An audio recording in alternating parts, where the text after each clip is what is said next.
Welcome back, guys, to another video here at the channel on a beautiful Monday morning. Guys, I wanted to just make a quick video today as we go down. There's a place called down here in Miami called Nosberry Farm. It's a little bit further south towards the Homestead area, and what they basically do is it's a farm that you can go like picking strawberries, but they're known for cinnamon buns. They make these cinnamon buns there in-house, and well, we'll see how the line is, because notoriously their lines are hours long to be able to buy cinnamon buns. But yeah, I also wanted to mention, I'm pretty sure that the bike has an oil leak somewhere, because yesterday, Sunday, when I was coming back from the supercar show up by the Sawgrass Mall area, I looked at my shoe, my left shoe, it's not my right shoe. I looked at my left shoe where the shifter's at, and it felt slippery. Like, I'm like, man, what is that? And then I touch it, and it feels like oil. Definitely doesn't smell like gas. It's not coolant, and I'm like, oh man, it has to be oil. So after this ride, when I get back home, I checked the oil levels. The oil levels are fine. It's within the tolerable range. But when I get back home from this ride, after the bike's all warmed up and stuff, what I am gonna do is I'm gonna take out some of the fairings to be able to get in there and really see what's going on. Clean it off a little bit, and then just try to diagnose it, see where the leak is coming from. If you guys haven't subscribed, 96% of you that are watching this video right now are not subscribed. So I would really appreciate if you guys hit that subscribe button if you guys do like the content. And we have a catalog of videos that you can go back to. I mean, we've been we're fairly new to YouTube, but we've been pumping out consistently videos for about 2 months now. And it's crazy to see the support that the channel has gotten. I feel truly blessed, and I want to thank you guys really from the bottom of my heart for showing support like that. It really makes me motivated to keep going and keep bringing content to you guys, no matter how mundane or routine it may be. It's something that I really enjoy. But what we're going to talk about today, we're going to talk about this Yamaha R9. I mean, I'm still seeing a lot of videos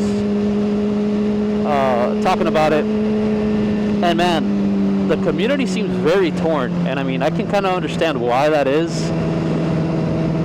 Let's just come up with the facts. Objectively, as a whole package, it's a better bike. You're not gonna get a better quote-unquote 600 powered, because let's admit it, it is powered like a 600, at least the older traditional 600s.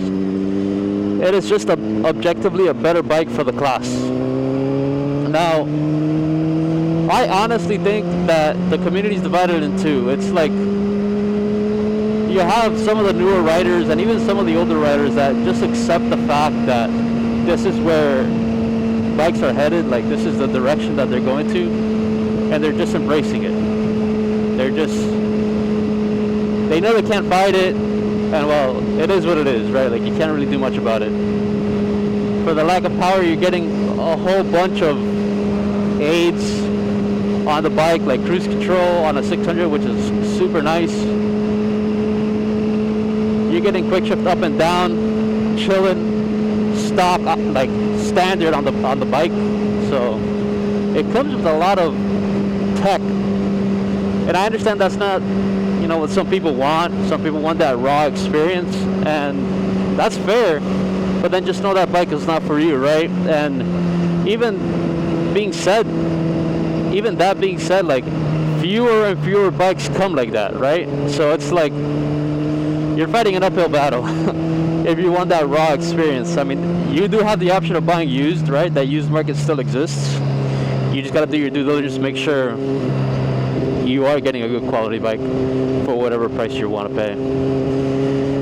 And the other side is just upset at one thing, mainly, really just upset at one thing, and it is the power figure, which I can understand, not personally from the motorcycle scene, but from a car scene, right? It's like if I was getting, it's like, let's say I was getting a Mustang, right? Instead of a 5.0, it was a 6.2 liter instead of a 5 liter, and somehow it had less power. I'd be like, bro, we're going backwards, right? So I can totally understand that. I really can.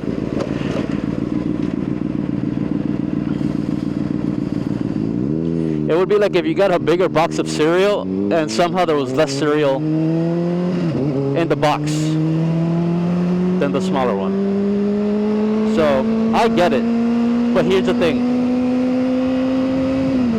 If you shift your mindset, if you shift your perspective into thinking, okay, the 900 isn't a 1000. It's not even close to a 1000. The 900, think of it as like a 750 or even a really nice 600.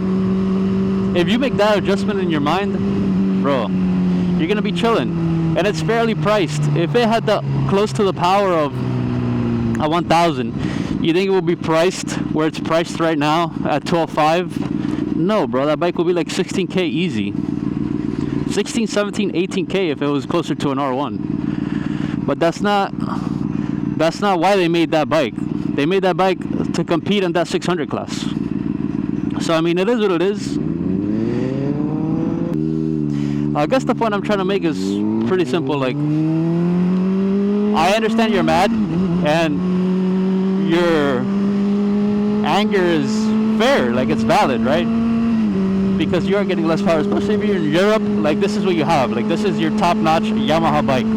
If you're in Europe, I mean, yes, you can get the R1, but that's more of a track bike, track-only bike in Europe. So I understand your frustration, especially if you're in Europe, not being able to buy the R1 and just having to stick with the R9 at 120 horsepower, or whatever the case may be that it's going to be producing.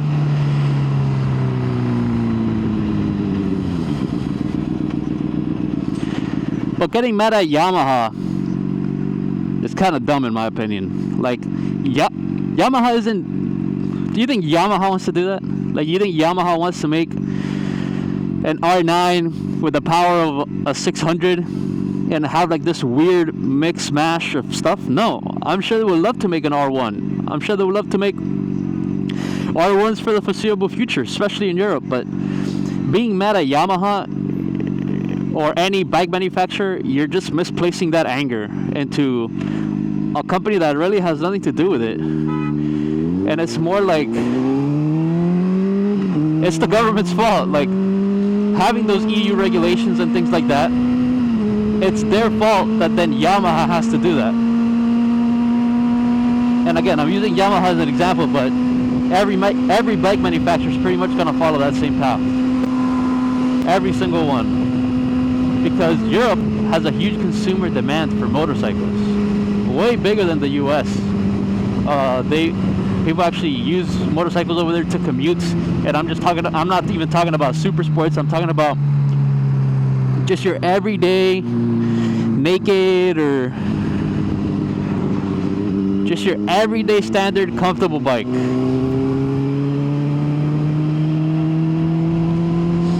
So again, being upset at Yamaha or being upset at the bike manufacturers, you're misplacing the anger. Direct your anger towards the government. Direct your anger towards the people putting those policies and procedures in place. Yamaha is just playing by the rules. If they don't, they can't sell it. So again, just being upset, it just kind of seems like a waste of energy to me. Because there's nothing really that you can do other than vote for the candidates that represent your values. But it's obviously easier to be upset at a corporation than it is to be at your elected representatives. So that's just what it is. And I see that here in the States too, like, especially with like everything that just happened in the election. Like, bro, people are upset at just the wrong things. Like, it blows my mind. But what can you do, you know? Like, people are gonna believe what they want to believe, but what you believe doesn't necessarily mean that it's the fact of the matter. So, But I'm excited for these new bikes, bro. I really am. I mean, I'm a newer rider, so I never really got to experience like the height of like the R6 or anything like that. I mean, I always understood that it was kind of like a very sought after bike, and a lot of people love that bike. But I wasn't riding at the time, so I never really got to experience it. So let me know, I mean, if you guys really do dislike this direction that motorcycles seem to be going to, because it is very common, it's not unheard of. And when the new Euro 6 and even Euro 7 2 to 3 years from now come out, I mean, it's only going to keep getting worse and worse. So let me know how you guys feel about it.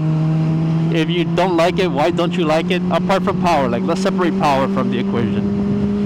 If you don't like it, why don't you like it? And if you do like it, why do you like it?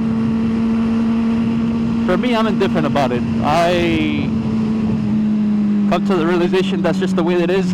I mean, with cars, it's similar. With cars, you're getting rid of the V12s, the V10s, even V8s, and you're substituting them with V6s that are turboed, twin turboed, supercharged, whatever the case may be. And that's how you're doing it. So I can understand it, because in the car community is the same. You'll be like, man, nothing's like a V10 sound, or nothing's like a V12, or nothing sounds like a naturally aspirated V8. And the cars that come like that are fewer and fewer between. So it's just a matter of adjusting to that new environment. But trust me, you're fighting an uphill battle. Like, that is just the direction that it's gonna go for the foreseeable future. And here it is. So to our left, you see all these cars here? They're here for one thing. All these cars are here to get cinnamon buns. All of them.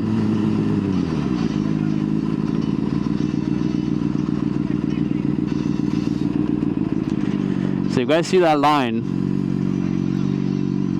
So it starts right here, right? There's a line right here. And it just goes, and it keeps going. And it keeps going. And it keeps going. And it goes through here. And this is on a Monday. And not everyone has Veterans Day off, obviously.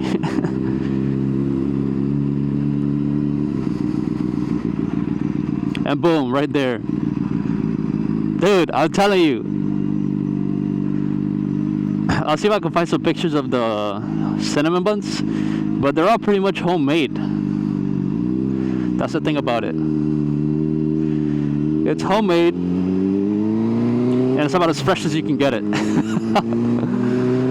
But all of these cars are here for that.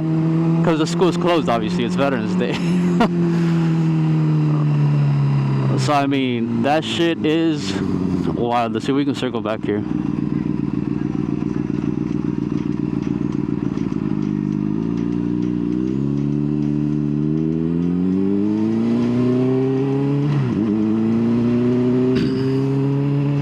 So me personally, myself, the line I've made here is the longest I've been in line is probably about 2 hours, 2.5 hours for cinnamon buns. But then obviously, thankfully, there's no like purchase limit, right? So you can buy as many as you want.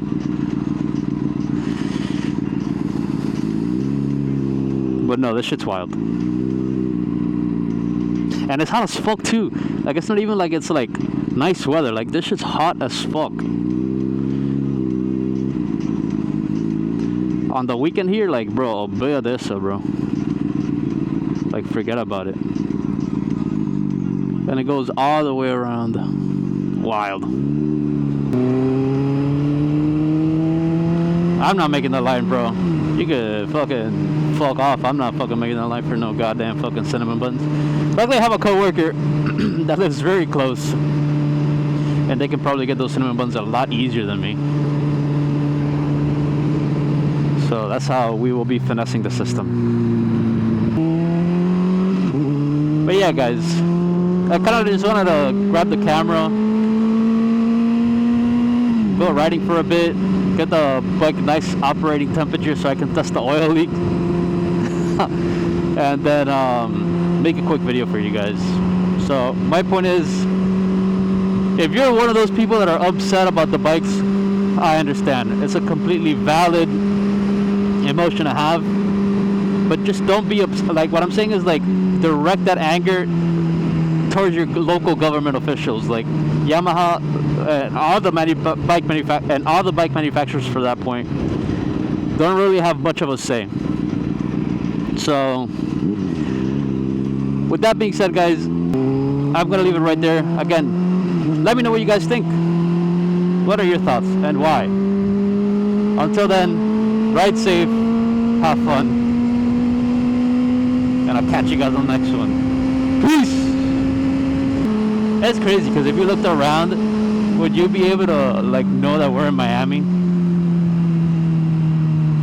Like, no, I don't think so. Like, if I saw a video like this, I'll be like, oh man, Georgia looks nice.